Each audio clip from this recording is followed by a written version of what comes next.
Good morning, ladies and gentlemen. Welcome to the Monday Morning Minute. It is July 11th, 2022.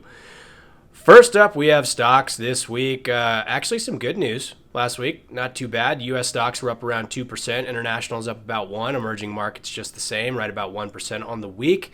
Bonds were not so lucky, down about 1%, maybe a touch more, with the exception of one outlier. Munis were up 0.75% on the week.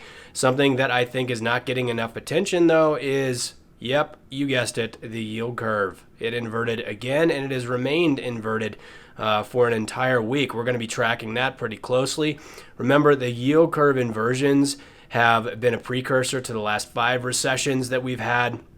So at this point, it's seeming a little bit more realistic that we will see that negative GDP print come out and be confirmed and reconfirmed with the adjustments over the coming months, but we'll just have to wait and see. Volatility was pretty high last week, at least in certain sectors and subsectors. Over the weekend, we were surprised to see inflation start to strengthen in China.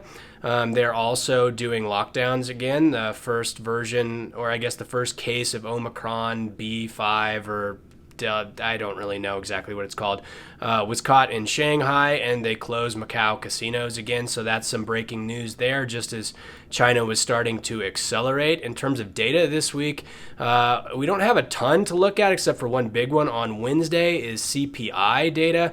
That's the biggest one for us and has been for a while given the current environment we're in. And then also a bunch of Fed presidents are going to talk about, I'm not really sure what, say the economy is good enough for more rate hikes, or maybe we should just get ready for bad employment data. I'm really not sure what they're going to talk about, but we're going to watch all of them, get the transcripts, and position accordingly. Remember, hope is not an investment strategy. Have a great week.